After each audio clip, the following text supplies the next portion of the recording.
Ce matin, j'aimerais vous lire un petit verset de Malachie, au chapitre 4, verset 2. « Pour vous qui craignez mon nom, le soleil de la justice se lèvera, portant la guérison dans ses rayons. Vous sortirez et vous gambaderez comme des veaux à l'engrais. » Oui, Seigneur, ce matin encore, nous sommes assemblés, Seigneur, pour entendre ta parole. Et oui, comme nous l'avons chanté, nous attendons ton souffle, Seigneur, ton Esprit Saint sur nous, sur nos vies, dans nos vies, Seigneur. Permets-nous d'apprendre aujourd'hui encore un peu plus sur ta parole. Permets-nous de garder tout cela en mémoire, de les mettre en pratique dans nos vies. Et Seigneur, te demander encore, comme chaque semaine, de veiller sur tous les membres de notre Église qui n'ont pas pu se joindre à nous ce matin. Pose ta main sur eux, là où ils sont. Permets-leur aussi d'entendre ta parole, Seigneur. Et veille aussi sur leurs conjoints qui seraient restés auprès d'eux et qui les veillent. Amen. Voilà, j'aimerais partager avec vous ce matin quelques réflexions sur un récit d'une guérison que je crois la plupart d'entre vous connaissent déjà. Mais dans le texte qui va nous être lu, là, j'ai souligné un verset, que j'ai mis dans une couleur différente, un verset qui ne se trouve pas dans toutes les Bibles en français. Alors, j'expliquerai pourquoi tout à l'heure, que ça ne pose pas un véritable problème pour l'inspiration des Saintes Écritures, et vous verrez pourquoi. Ce récit, par contre, qui est celle de la guérison d'un impotent près de la piscine de Bethesda, pose quelques énigmes, quelques détails un peu curieux que j'ai essayé de décrypter, que je vais essayer de décrypter avec vous. Donc, en quelque sorte, aujourd'hui, on va essayer de se mettre dans la peau du malade, et dans le contexte dans lequel il a vécu. Et comme c'était très long, j'ai coupé. Hop. Ma femme me dit toujours pas trop long, malgré tout, c'est quand même long. Bon, voilà quelques enfants. On va les laisser s'installer. Et donc, ce que j'aimerais faire, donc, c'est aujourd'hui faire une première partie, en quelque sorte, de cette méditation, plutôt en nous plaçant dans le contexte de l'époque, dans ce que pouvait vivre ce malade. Par exemple, se demander qu'est-ce que cet homme avait fait pour mériter cette infirmité, parce que ça a l'air d'être lié à son péché.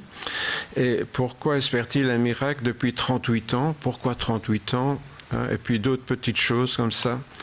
Et donc la semaine prochaine, nous verrons quelques leçons à tirer de tout cela.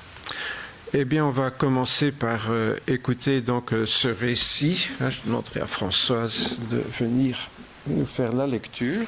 Après cela, il y avait une fête des Juifs et Jésus monta à Jérusalem. Or, à Jérusalem, près de la porte des moutons, il y a un bassin qui s'appelle en hébreu Bethesda et qui a 5 portiques. Sous ces portiques étaient couchés une multitude de malades, d'aveugles, d'infirmes, d'estropiés, attendant le mouvement de l'eau. Car lors de certaines saisons, un ange descendait dans le réservoir et agitait l'eau. Le premier qui y entrait, après que l'eau ait été agitée, était guéri, quelle que fût la maladie dont il était atteint. Là se trouvait un homme malade depuis 38 ans. Jésus le vit couché et, sachant qu'il était déjà là depuis longtemps, il lui dit « Veux-tu retrouver la santé ?» Le malade lui répondit « Seigneur, je n'ai personne pour me mettre dans le bassin quand l'eau est agitée. Pendant que moi, je viens, un autre descend avant moi. » Jésus lui dit « Lève-toi, prends ton grabat et marche. » Aussitôt l'homme retrouva la santé. Il prit son grabat et se mit à marcher. Or, c'était le sabbat ce jour-là. Les Juifs disaient donc à celui qui avait été guéri « C'est le sabbat, il ne t'est pas permis de porter ton grabat. » Il leur répondit « C'est celui qui m'a rendu la santé qui m'a dit « Prends ton grabat et marche. » Ils lui demandèrent « Qui est l'homme qui t'a dit « Prends et marche » ?» Mais celui qui avait été guéri ne savait pas qui c'était, car Jésus s'était esquivé. En effet, il y avait foule en ce lieu. Après cela, Jésus le trouve dans le temple et lui dit « Eh bien, tu as retrouvé la santé, ne pêche plus, de peur qu'il ne t'arrive quelque chose de pire. » l'homme s'en alla dire aux Juifs que c'était Jésus qui lui avait rendu la santé.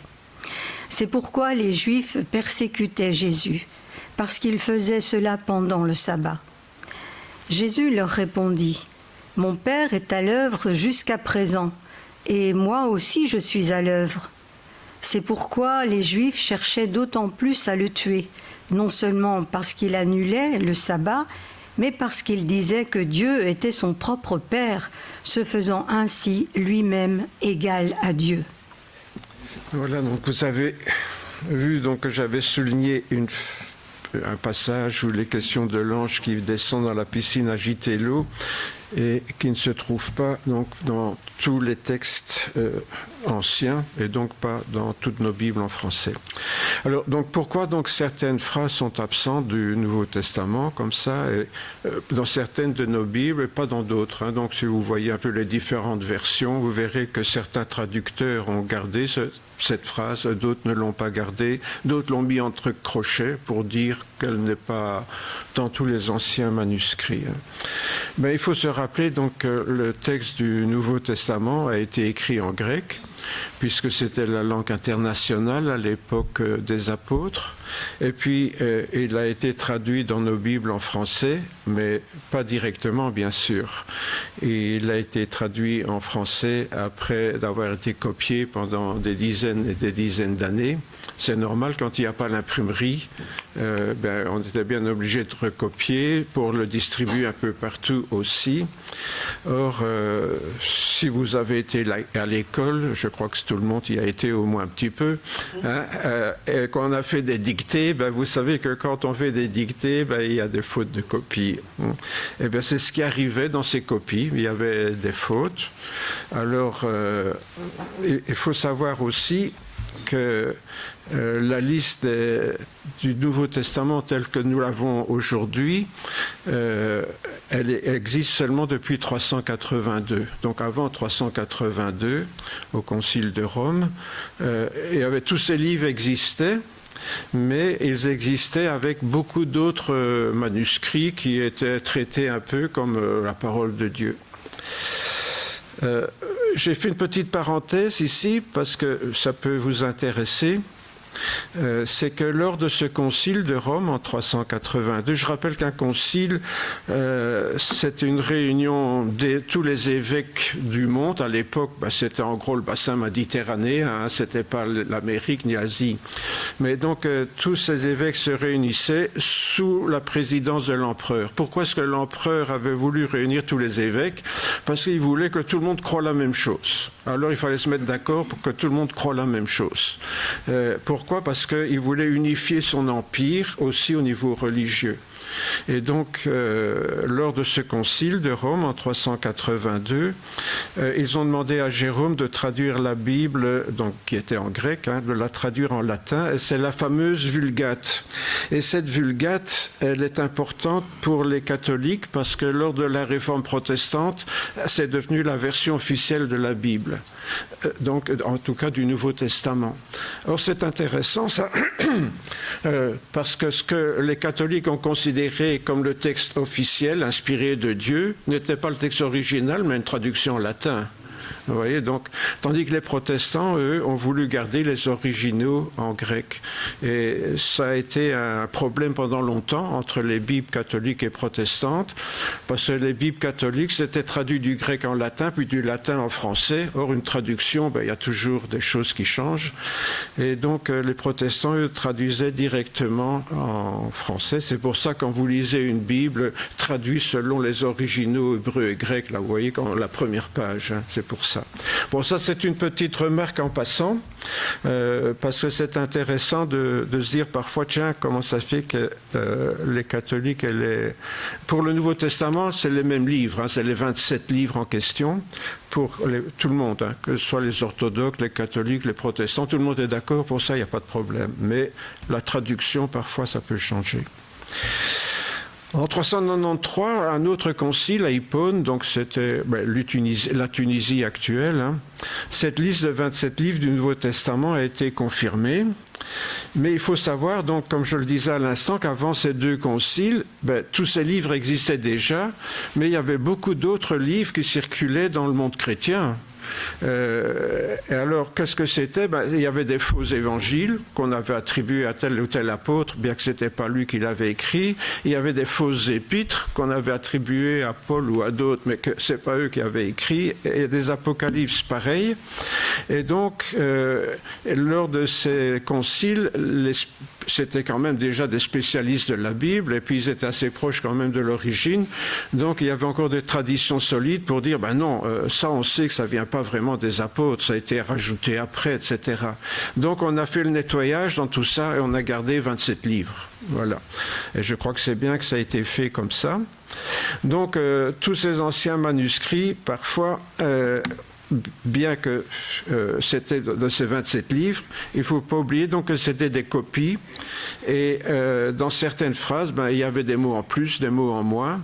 Et puis parfois, il y avait toute une phrase complète en plus qu'un copiste avait rajouté pour expliquer. Parce que, mettons, voilà, ça a été écrit en grec, mais, allez, je dis au hasard, un copiste en Espagne voit une histoire qui s'est passée, il me dit, oui, mais les gens ici ne vont pas comprendre, et il mettait une explication dans le texte. Oui, mais l'explication, c'est lui qui l'avait rajoutée, ce n'était pas dans l'original, vous voyez.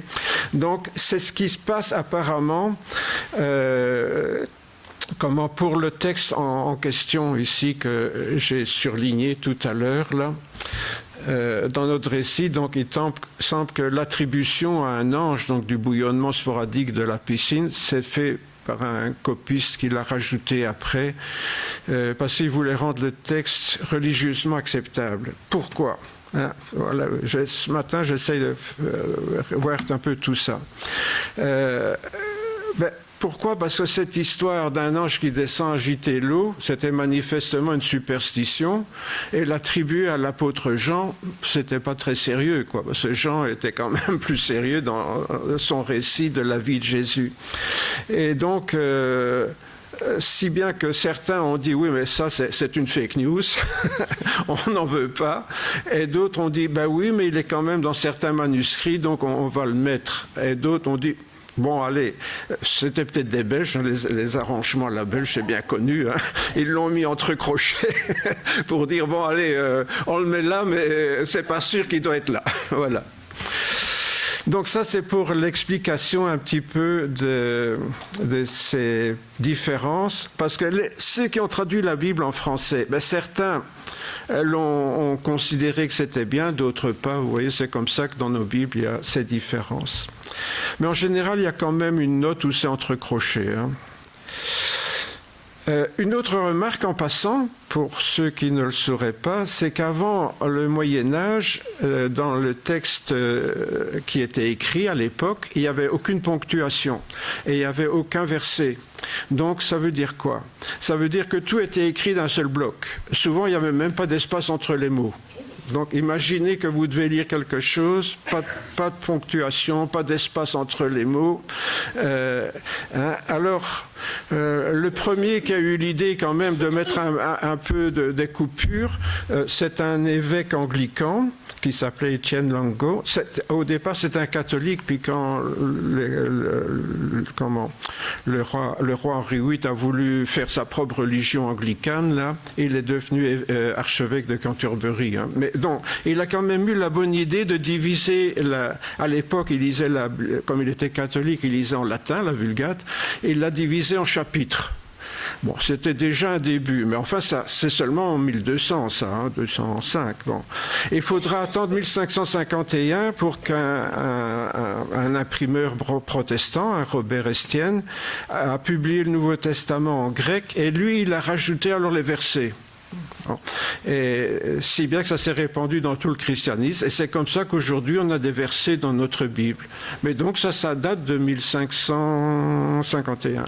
Voilà. Hein. Alors il y a une petite histoire rigolote, parce que vous avez remarqué, parfois on trouve que c'est une drôle d'idée d'avoir coupé les versets là. Vous avez déjà fait cette réflexion-là, hein, je crois, tout le monde. Alors, il y a une petite légende qui dit, ben oui, il allait de Lyon à Paris sur son âne, et chaque fois que l'âne sautait, il lisait le Nouveau Testament, et chaque fois que l'âne sautait, il mettait un nouveau verset. Vous voyez. Donc, bon, mais ça, c'est une légende, bien sûr. Hein. Voilà, donc comment nous avons nos Bibles aujourd'hui, finalement, avec des chapitres, c'est depuis 1200, et avec des versets depuis 1551. Donc, tout ça pour vous faire prendre conscience que quand nous ouvrons une Bible, elle a une histoire, cette Bible. Elle n'est pas tombée toute faite comme ça du ciel à l'époque de Jésus, parce que beaucoup de chrétiens croient ça, hein, que la Bible, pouf, elle est tombée là, et puis voilà, elle est restée comme ça jusqu'à aujourd'hui. Ben non, elle a été recopiée, il a fallu corriger certaines fautes, il y a des phrases qui ont été ajoutées, qu'il a fallu quand même mettre de côté, etc. Alors, deuxième question que je me suis posée, parce que vous savez que je suis toujours en train de me poser toutes sortes de questions. Hein. Qu'est-ce que cette piscine de Bethesda là, vient faire là?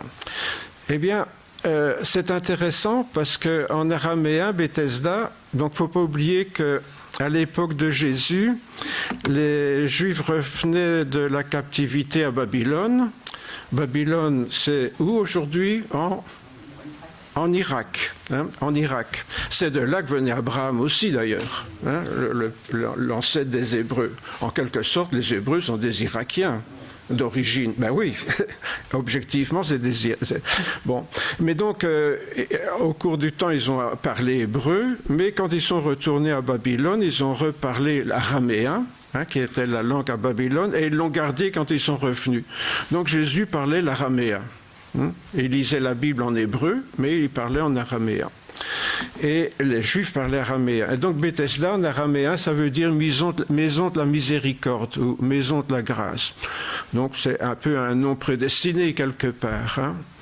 Mais en fait, oui, il y a d'autres versions aussi où elle s'appelle Betzata. Alors ça, c'est la maison des figues plutôt. Bon. Mais c'est intéressant quand même parce que dans l'Antiquité, les figues avaient une vertu de curative. Si vous vous rappelez, dans Ésaïe, il y a une histoire là, avec Ézéchias dans 2 Rois, où le roi avait une ulcère, hein, un gros abcès, et Ésaïe lui a dit de mettre un emplâtre de figues dessus pour guérir. Donc ça montre qu'à l'époque, les figues, c'était aussi un médicament, quoi, quelque part, pour soigner certaines choses. Donc c'est un lieu déjà de guérison, un peu, et de grâce de Dieu, vous voyez, Bethesda. Encore une fois, je suis en train de vous raconter tout ça pour vous mettre dans la peau du malade. Hein. Bon. Alors, des fouilles récentes ont mis à jour des ruines de cette piscine, hein, au nord de ce qui était le temple à l'époque. Et en fait, ils ont découvert qu'à cet endroit, avant cela, ou peut-être à partir de là, il y avait un sanctuaire consacré au dieu Sérapis, donc un dieu guérisseur qui avait été introduit par les Ptolémées vers l'an 300 avant Jésus-Christ en Égypte, à Alexandrie. Hein. Et ce dieu Sérapis, à l'époque d'Alexandre, ça s'était répandu dans tout le monde ancien. Donc il y avait ce dieu Sérapis, un dieu guérisseur, qui était la synthèse de deux dieux égyptiens, Osiris et le dieu Apis. Hein. Donc, Sérapis, c'était en même temps le dieu Osiris et le dieu Apis. Pourquoi je vous raconte ça? Parce que vous allez voir tout de suite. Il est possible, donc, dans l'Antiquité, que cette piscine était alimentée par une source thermale qui avait des propriétés thérapeutiques, d'où le bouillonnement de temps en temps de l'eau.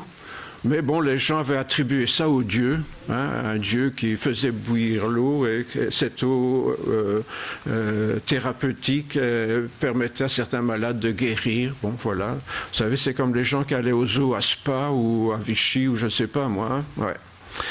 Donc, dans l'Antiquité, c'était déjà comme ça. Et puis, quand les Juifs sont revenus, évidemment, le dieu Sérapis, le dieu Apis, c'est quel dieu chez les Égyptiens, vous vous rappelez? C'est le s'il est représenté par un taureau. Hein. Alors, le taureau, le veau d'or, vous voyez, pour les Hébreux, ça avait mauvaise réputation, tout ça. Ça leur rappelait des mauvais souvenirs, hein, le dieu Hapi. Parce qu'on se rappelle que quand les Hébreux sont sortis d'Égypte, ils ont fait un veau d'or, mais c'est ce qu'ils avaient vu en Égypte. Ils sont revenus aux idoles des Égyptiens, d'où la colère de Moïse, hein, qui a cassé les tables de la loi, les premières en tout cas. Hein, donc, cette histoire-là de Sérapis, évidemment... un dieu Sérapis qui vient secouer l'eau pour guérir les gens, ça passait mal, ça leur restait en travers de la gorge. Donc, il y en a un qui a eu l'idée de dire, mais c'est pas le Dieu, c'est un ange de Dieu qui vient. Vous voyez, bon, c'est remplacer une superstition par une autre superstition pieuse, disons. Or, ce genre de croyance superstitieuse donc, a continué à l'époque de Jésus. Hein, les gens croyaient, ben oui, c'est un ange de Dieu qui vient secouer l'eau, là. Notez, c'est intéressant de voir que beaucoup de croyances païennes sont en quelque sorte judaïsées ou christianisées quand on passe du paganisme à la foi en un seul Dieu. Le meilleur exemple pour nous, c'est lorsque le christianisme est devenu une religion d'État dans l'Empire romain, tout le monde avait des dieux pour tout, hein, pour les femmes enceintes, pour les corps aux pieds, je ne sais pas, moi, pour les champs, pour qu'ils soient arrosés, pour qu'il n'y ait pas de mauvaises herbes, enfin, il y a des dieux pour tout. Bon, tout d'un coup, tout le monde doit adorer un seul Dieu, le même. En plus qu'on ne le voit pas. Ça ne plaisait pas trop aux gens, ça. Alors, on a remplacé... pour calmer les gens, hein, on a remplacé tous ces dieux païens par des saints. Et c'est comme ça que dans l'Église catholique, il y a tous ces saints là pour tout. Hein. Il y a des saints pour les brûlures, pour ceci, pour cela. Enfin, il y a pour bénir les voitures. Enfin, il y a des saints pour tout. Hein. Mais c'est tout simplement un remplacement dans la masse laborieuse, je dirais, de leurs croyances païennes par d'autres croyances chrétiennes cette fois-ci. Vous voyez, mais pas si chrétiennes que ça. Mais enfin. Vous voyez, donc ça c'est assez normal, c'est un phénomène assez récent, que ce soit chez les juifs ou chez les chrétiens. Quand quelque chose vient du paganisme, on leur donne un peu une couleur convenable, disons, hein, pour la religion du moment. Autre question qu'on peut se poser, alors, quel est le rapport entre l'handicap de cet homme et le péché? Parce que, on l'a vu, à la fin de l'histoire, Jésus lui dit une chose bizarre à cet homme, hein, et lui dit, eh bien, tu as retrouvé la santé maintenant, eh bien, tant mieux, mais ne pêche plus de peur qu'il t'arrive quelque chose de pire. Alors, évidemment, la première idée, c'est de dire que Dieu l'avait puni pour quelque chose. Mais on sait que Dieu ne fait de mal à personne. Il permet parfois quelque chose, mais il ne fait de mal à personne. Et en plus, Jésus ne dit pas que c'est Dieu qui l'a puni. Hein, il dit ne pêche plus de peur qu'il t'arrive quelque chose de pire. De toute façon, lui, et dans la logique de l'époque, vu qu'il était juif, c'était logique que s'il avait péché, Dieu le punisse, hein, puisque c'est toute la théologie de l'Ancien Testament. Tu obéis à Dieu, tu es récompensé, Dieu te bénit, tu désobéis à Dieu, tu es puni. Donc il faut se mettre dans la peau du monsieur ici, hein, ben oui, lui fonctionnait comme ça. Et je suppose que c'est comme ça qu'il a compris la parole de Jésus. Mais ça vient à la fin de l'histoire, hein. À première vue, donc, on pourrait croire que c'est une sanction divine, hein, c'est ce que je viens de dire, et que Jésus établirait un rapport entre le péché et ce qui lui est arrivé. Mais Jésus, objectivement, n'implique pas Dieu dans l'histoire. Je prends un exemple un peu idiot. Si je mange trop de bonbons, je parle de moi, comme ça personne ne se sent visé. Hein, voilà. Si je mange trop de bonbons et que j'attrape le diabète, ce n'est pas une punition de Dieu. Hein, c'est une conséquence logique de ma gourmandise. Vous voyez, Roger, hein, assieds-toi sur tes cloches. Bon, donc voilà, il faut arrêter de toujours penser que chaque fois qu'il nous arrive quelque chose, c'est une punition de Dieu. La plupart du temps, quand il nous arrive quelque chose, c'est une conséquence de nos inconséquences, si vous voulez, de choses que nous avons fait, que nous n'aurions pas faire. Donc, arrêtons ces superstitions d'attribuer à Dieu tout ce qui nous arrive, comme si Dieu était un joueur de marionnettes qui tire les ficelles, là. Je crois que beaucoup de chrétiens ont cette vision-là. Vous voyez, Dieu est un joueur de marionnettes. Alors tout ce qui nous arrive, en bien ou en mal, c'est Dieu, avec ses ficelles là, qui est, toi une bénédiction, toi une malédiction. Vous voyez, et nous on est là, on ne sait rien faire, c'est Dieu, c'est Dieu. Et le pire, c'est que cette idiotie, parce que c'est une idiotie théologique, elle est dans la tête de beaucoup de chrétiens. Combien de chrétiens qui me disent « Ah oui, ça m'est arrivé ça, mais c'est la volonté de Dieu ». Et beaucoup de chrétiens se croient spirituels en disant une bêtise. C'est quand même un comble, quand même, non? Vous ne trouvez pas? On dit quelque chose d'absurde, comme si Dieu nous manipulait, comme un pervers, quoi, qui nous manipule, alors qu'il n'est pas du tout pervers, il nous laisse libres. Et la plupart des trucs qui nous arrivent, c'est parce qu'on utilise mal notre liberté. En mangeant des bonbons, par exemple. Bon. Donc, qu'a-t-il fait de mal pour devenir impotent?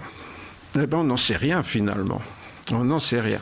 Alors, comme j'ai de l'imagination, je me suis fait mon petit film. Bon, bien, ça, c'est pas dans la Bible. Je me suis fait mon petit film pour dire, mais comment ce gars peut être impotent pendant 38 ans à cause de quelque chose qui leur aurait fait de mal? Bon, moi j'ai inventé ça. J'ai imaginé qu'il était un voleur de métier, il s'est introduit dans une maison, il était surpris par les propriétaires, donc il a voulu s'enfuir vers les étages, il s'est retrouvé sur la terrasse avec les propriétaires qui le poursuivaient avec leur bâton, je sais pas quoi. Donc il a été pris de peur, il a sauté dans la rue et paf, il s'est cassé les 2 pieds. Bon. Bien sûr, un voleur, il doit aller au tribunal, mais le juge, il s'est dit, ce gaillard-là, il n'a rien volé, donc je ne peux pas le condamner pour ce qu'il a volé. Il est assez puni comme ça. Il n'a qu'à aller comme ça. Et ce brave gars, il s'est retrouvé, pas en prison, mais avec les 2 pieds cassés et mal réparés, certainement. Bon, ça, c'est pas dans la Bible, c'est moi qui l'ai inventé, mais pour se dire, voilà un gars qui a fait sans doute quelque chose de mal, et il lui arrivait un problème à cause de ce qu'il a fait de mal. Voilà. Maintenant, c'est peut-être tout à fait une autre chose. Voilà, ça c'est... Or, quand Jésus rencontre ce gaillard-là, Jean précise, donc Jean qui écrit l'histoire, précise que, pas l'histoire que je viens d'inventer, mais que l'histoire de cet homme remonte à 38 ans. Ah, intéressant. Mais pourquoi 38 ans? Vous voyez, je me pose encore la question. Quelle est l'importance de ces 38 ans dans ce récit-là? Est-ce que 38 ans a une signification? Peut-être pas, peut-être oui. Bon, je me suis fait mes petits calculs. 38, ça peut être quoi? 38, c'est 40 moins 2. C'est pas très intéressant. 38, 2 fois 19. 19, ça c'est intéressant. Vous savez pourquoi? Alors vous allez l'apprendre.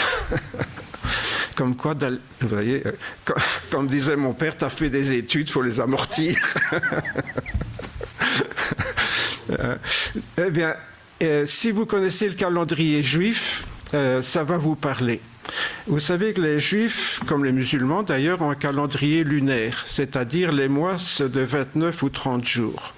Le problème, c'est qu'au bout de l'année, 12 mois de 29 ou 30 jours, ça fait 354 jours. Donc, il manque 11 jours par rapport à notre calendrier solaire. Nous, on marche avec le soleil, qui fait 365 jours. Je dis plus ou moins parce qu'il y a toujours quelques heures en plus, c'est jamais pile. Donc, qu'est-ce qu'on remarque là? Tous les ans, les Juifs perdent 11 jours sur l'année, comme les musulmans d'ailleurs.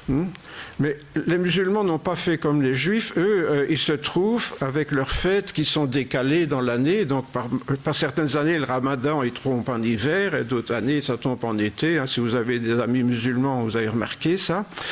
Mais les Juifs, pour éviter ça, ils ont fait un système compliqué pour rattraper les calendriers qui restent plus ou moins synchronisés. Ils ajoutent un 13e mois, la 3e année, donc un mois en plus. Donc un mois de, je ne sais plus, c'est 29 ou 30 jours, mais un mois en plus la 3e année, la 6e année, la 8e année, la 11e année, la 14e année, la 17e année et la 19e année. Ah, on vient à 19 là. Hein, c'est ça qui m'avait fait tilt. Donc 19, c'est intéressant. Pourquoi? Parce que c'est un cycle complet pour rattraper le soleil. Vous voyez, donc comme ça, il retrouve, pas exactement, hein, il retrouve 6936 jours, alors que le calendrier solaire, il y a 3 jours de plus, hein, c'est 6939. Bon, ben enfin, à quelques jours près, il rattrape comme ça. Et pourquoi c'est intéressant pour eux? Ben parce que ça permet de célébrer toujours les mêmes fêtes à la même époque. Vous voyez, parce que sinon les fêtes se décalent de 11 jours tous les ans. Hein. C'est pour éviter par exemple que Pessa, donc la Pâque juive, ne tombe en hiver par exemple. Hein. Alors que pour les musulmans par exemple, l'Aïd al-Adha, si j'arrive à le dire, hein, la fête du sacrifice, ben, elle change constamment d'une année à l'autre. Vous voyez. Donc ça c'est la raison pour laquelle ils font un cycle de 19 ans pour rester en accord avec le soleil. Alors, oui, j'ai mis une petite image, là, tiens, j'y reviens. Vous voyez, ça c'est une image que les Juifs utilisent pour montrer l'accord. Vous voyez, le soleil, la lune, par exemple, qui va se retrouver en accord avec le soleil. Vous voyez, ils ont un calendrier lunaire, mais il doit correspondre avec le soleil, là. Pour nous, ce matin, ce qui nous intéresse, c'est le symbolisme du 19, hein, donc 2 fois 38, donc 2 cycles complets, là. Dans le cas du symbolisme juif, le soleil, qu'est-ce qu'il représente? Ben, il représente la lumière, la clarté, mais surtout la vérité et la force de Dieu. Hein, parce que la lumière est claire, la vérité, et le soleil, la force du soleil pour la nature, etc. Donc il y a cette idée de vérité, de force, vérité face au mensonge et au péché, et force, la puissance de Dieu, hein, soit pour bénir ou pour punir. Et pour sa part, en se renouvelant chaque mois, la lune, elle exprime l'identité d'Israël et sa capacité à renaître malgré les épreuves. Hein, Israël aime l'image de la lune parce qu'on sait qu'au travers de toutes leurs épreuves, ben on le voit aujourd'hui, hein, après je ne sais pas combien de siècles de dispersion dans le monde, ils ont retrouvé la terre d'Israël et s'y sont installés. Ce qu'ils y font n'est pas toujours vraiment très bien aux yeux de Dieu, mais enfin ça c'est une autre histoire. Hein. Mais ils ont cette capacité donc de renaître, c'est l'image de leur identité. Alors les 19 années comme ça, 2 fois 19 années de ce malheureux, je me suis dit, tiens, ça peut avoir une valeur symbolique, hein, dans la perspective d'un malade. Donc 2 fois le cycle de 19 années pourrait présenter une signification spirituelle. Rien à voir avec la Kabbale et la gématrie. Hein. Ça, c'est des systèmes, les kabbalistes, la gématrie, c'est une sorte de calcul assez fantaisiste. Hein. Ici, moi, je me regarde simplement ce qui existe, le cycle solaire et la signification symbolique de la lune et du soleil. Dernière question que je me suis posée, peut-on imaginer à quoi l'infirme a pensé pendant tout ce temps? Vous êtes déjà mis dans la peau d'un gars, qui se retrouve avec les pieds cassés ou les jambes, où on ne sait pas exactement ce qu'il avait, qui ne pouvait pas marcher, mais certainement quelque chose aux jambes, donc, qui n'avait pas eu depuis toujours, puisque c'est une conséquence d'un péché. Et le voilà à côté de cette piscine, à attendre de pouvoir sauter dans l'eau au moment où elle est agitée, dans l'espoir d'être guéri. En attendant, pendant 38 ans, qu'est-ce qu'il a pu ruminer?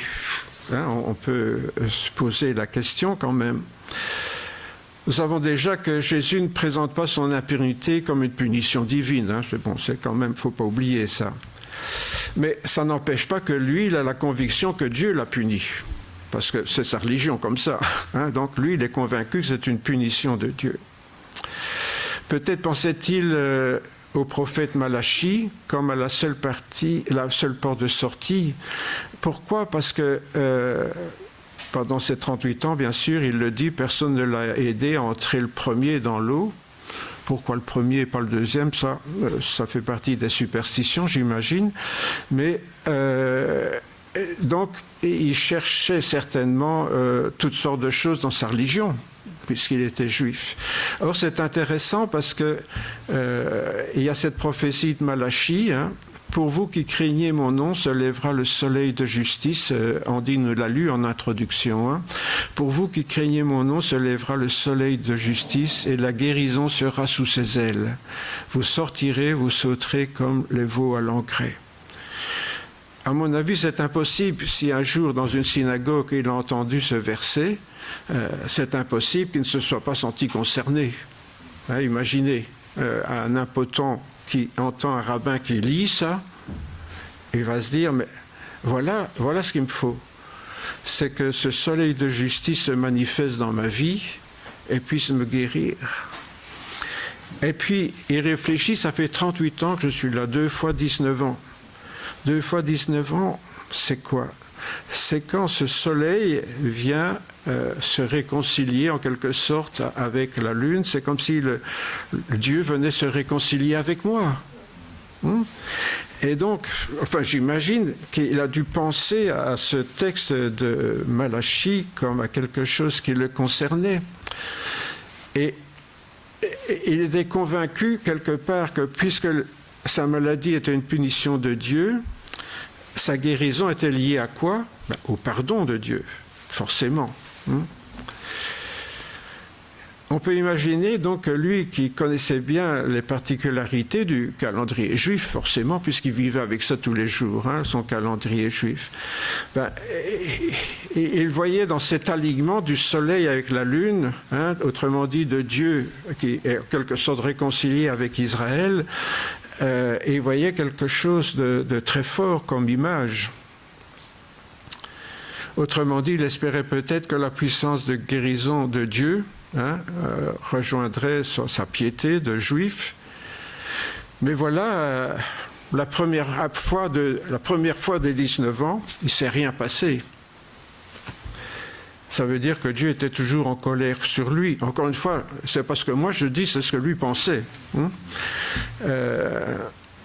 Et voilà une deuxième fois le cycle de 19 ans qui arrive dans sa vie. La deuxième fois, donc, il y aura une conjonction de la lune, symbole de la renaissance juive, avec le soleil, symbole de guérison divine. Et il se disait, tiens, peut-être que cette année-ci va se passer quelque chose. Et voilà Jésus qui arrive dans sa pauvre vie de misérable infirme pour lui demander une chose absolument stupide. Veux-tu être guéri? Allez, sincèrement, une question idiote, ça. Excuse-moi, Seigneur. Mais franchement, demander à un malade qui est là depuis 38 ans à attendre la guérison, dire, tu n'aurais pas envie d'être guéri par hasard? Bon, vous voyez, apparemment, c'est une question qu'on ne pose pas à un infirme, enfin, à moins d'avoir une solution efficace et certaine, hein, mais voilà. Ne faisons pas comme certains qui promettent la guérison sans la donner. Hein. Pendant longtemps, j'ai fréquenté une église et à la porte de l'église, il y avait salut et guérison tous les mercredis à 15h30. Vous voyez, authentique ce que je vous dis là. Hein. Salut et guérison tous les mercredis à 15h30. Jésus n'est pas de ce genre de choses, de faire une promesse, hein, on le sait. Ouais. En général, donc c'est pas une question qu'on pose. Et pourtant, cet homme, oui, ça a peut-être du sens. Pourquoi? Nous savons pas ce qu'il a fait. Ça, c'est vrai. Moi, j'ai inventé une histoire, mais bon, hein, on ne sait pas ce qu'il avait fait. Mais lui savait bien pourquoi il était là. Lui, il le savait pourquoi il était là. Dès lors, quand Jésus lui demande, dans tout ce que je viens de dire, vous voyez, dans tout le contexte que je viens de raconter, veux-tu être guéri? C'est comme si Jésus lui disait, veux-tu être pardonné? Puisque dans sa tête, c'est une punition de Dieu pour un péché. Donc, d'une certaine façon, quand Jésus lui dit, veux-tu être guéri? Lui, s'il comprend, oui, veux-tu être guéri, mais veux-tu être pardonné? Puisque la guérison viendra en même temps que le pardon de Dieu. cela fait donc 38 ans qu'il attend ce pardon et cette guérison. Et cela, chaque fois qu'il croit voir que l'ange agite l'eau de la piscine, il voit, ah voilà ma chance, et puis chaque fois, quelqu'un d'autre vient avant lui. Vous voyez les frustrations qu'il a vécues pendant 38 ans. Et Jésus vient lui dire, veux-tu être guéri, pardonné? Qu'est-ce qu'il peut dire? Ça fait 13 870 jours que je vis ça. Cette frustration, chaque fois un espoir. Et puis non, il y a quelqu'un d'autre qui vient avant, et il n'y a personne qui l'aide à aller dans l'eau. Autant de frustration, d'espoir déçu pendant autant d'années, autant de jours. Eh bien, qu'est-ce qu'il peut répondre à Jésus? Il dit, Seigneur, je n'ai personne pour me jeter dans la piscine quand l'eau est agitée. Et pendant que j'y vais, un autre vient avant moi. Voilà, tout ce qu'il peut dire. Et il n'a rien d'autre à dire que ça. Et puis il se dit, mais cet inconnu-là qui a l'air si gentil avec moi, peut-être que lui pourrait me pousser dans l'eau quand c'est le bon moment. Et puis il réfléchit, il dit, non, mais on ne sait pas quand. Chaque fois quand l'eau va être agitée, ça arrive comme ça, au hasard, mais on ne sait jamais quand. Donc, il y a peu de chances qu'il reste à côté de moi en attendant que ça arrive. Et puis voilà que cet homme, qui ne connaît pas Jésus, bien sûr, nous, on sait qui c'est, mais lui, il ne sait pas, et lui dit une chose incroyable, prends ton grabat et marche. Décidément, il lui demande d'abord s'il veut être guéri, puis maintenant il lui dit encore une autre chose qui a l'air bizarre. Comment est-ce que je peux prendre mon grabat? Je ne sais pas marcher. Eh bien non, il lui dit, prends ton grabat et marche. Alors, où a-t-il été chercher sa foi? Et je dis, il s'est dit sans doute, est-ce que c'est le jour de cette renaissance, le jour où le soleil et la lune vont entrer en conjonction, vont s'aligner sur la véritable puissance de Dieu? Nous savons, nous, que pour Jésus, rien n'est caché, bien sûr, puisqu'il est le Fils de Dieu. Rien de tous les secrets de notre vie. Mais lui ne savait pas que c'était le Fils de Dieu qu'il avait devant lui. Et pour Jésus, pour lui, Jésus est encore un inconnu, sympathique, mais un peu bizarre quand même. C'est le moins qu'on puisse dire. Et finalement, si c'était lui l'ange de Dieu, voilà. Venu pas pour ajouter l'eau, mais pour lui dire qu'il est pardonné. C'est possible ça, alors que Dieu envoie un ange pour lui dire qu'il est pardonné. Et s'il est pardonné, il peut être guéri. Donc qu'est-ce qu'il fait? Il dit, c'est le moment d'essayer. Et je vais faire ce qu'il me dit. Je vais me mettre debout. Ça marche. Ça fait bien longtemps que ça ne lui était pas arrivé de pouvoir se mettre debout. Il arrive à se mettre debout, il fait quelques pas, d'abord mal assuré, puis plus ferme. Oui, je suis guéri, c'est formidable. Ça ne m'est plus arrivé depuis 38 ans de pouvoir faire ça.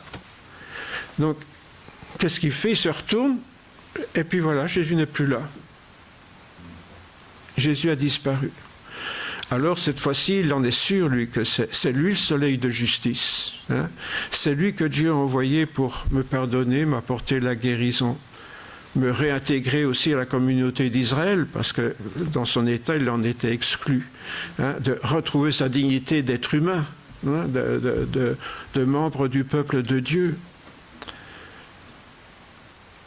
Et voilà, la suite au prochain numéro. Et toi, c'est quand même ma question ce matin, et toi, as-tu vraiment expérimenté la guérison intérieure et le pardon que Jésus, le soleil de justice, est venu apporter en ce monde? Est-ce que vraiment chacun d'entre nous avons expérimenté ça? Toutes ces souffrances, ces frustrations, ces chagrins, tout ce qu'on traîne comme des casseroles derrière nous. Est-ce qu'on a pu expérimenter la présence de Jésus dans nos vies comme un soleil qui vient tout éclairer, qui vient tout guérir par sa puissance surnaturelle, puisqu'il est le Fils de Dieu? Je vous invite à prier. Seigneur Jésus, nous te remercions pour l'exemple de cet homme, pour tout ce qui a pu se passer dans sa tête, avec toutes ses croyances, avec sa religion, avec son calendrier, avec tout ce que cela pouvait impliquer comme possibilité, comme frustration, comme espoir, comme déception. Seigneur, on peut s'imaginer tout ce qui s'est passé dans la tête de cet homme, parce que peut-être nous l'avons vécu, nous, d'une autre façon, peut-être physiquement, mais peut-être sur le plan affectif, sur le plan psychologique. Oui, Seigneur, nous sommes comme lui, nous avons eu besoin d'être guéris. Et pour ceux qui l'ont vécu, Seigneur, nous pouvons te remercier, Seigneur, parce que nous avons pu expérimenter cette puissance de guérison intérieure, cette puissance de renaissance. Vraiment, Seigneur, lorsque le soleil de justice vient à la rencontre de notre indigence pour nous faire renaître, pour renaître à une vie nouvelle, une vie avec toi. Oui, Seigneur, te remercions pour cette grâce toute puissante, ces rayons bienvenus et bienheureux de ta bénédiction, de ton amour, de ton pardon dans notre vie. Pour tout cela, Seigneur, nous te disons merci ce matin, te prions aussi d'accorder le même privilège à tous ceux que tu cherches. En effet, Seigneur, ce n'est pas nous qui te cherchons, c'est toi qui nous cherches. C'est toi qui es venu vers cet homme, ce n'est pas lui qui a été vers toi. C'est toi qui es venu pour le trouver, pour lui dire oui, Dieu te pardonne, Dieu te guérit. Et ce matin, Seigneur, nous voulons croire que dans le cœur de chacun, il y aura la même foi que dans le cœur de cet homme pour dire oui, c'est possible, c'est le jour que Dieu a choisi pour venir vers moi. Et ce matin encore, Seigneur, tu voudras répondre à la foi de tes enfants. Seigneur Jésus, c'est en ton saint nom que nous prions, en sachant, Seigneur, que tu es toujours le même qu'à l'époque où tu as fait ce grand miracle. Merci, Seigneur, pour ton amour pour l'humanité que tu as prouvé en mourant pour nous. Seigneur, tu ne pouvais pas faire plus.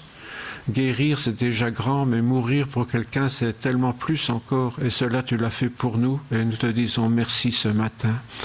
Et en célébrant la scène comme nous allons le faire, nous voulons nous commémorer le prix que tu as payé pour que nous soyons guéris de nos souffrances et de nos maladies. Sois béni dans le nom dans ton saint nom, Seigneur, pour la gloire du Père.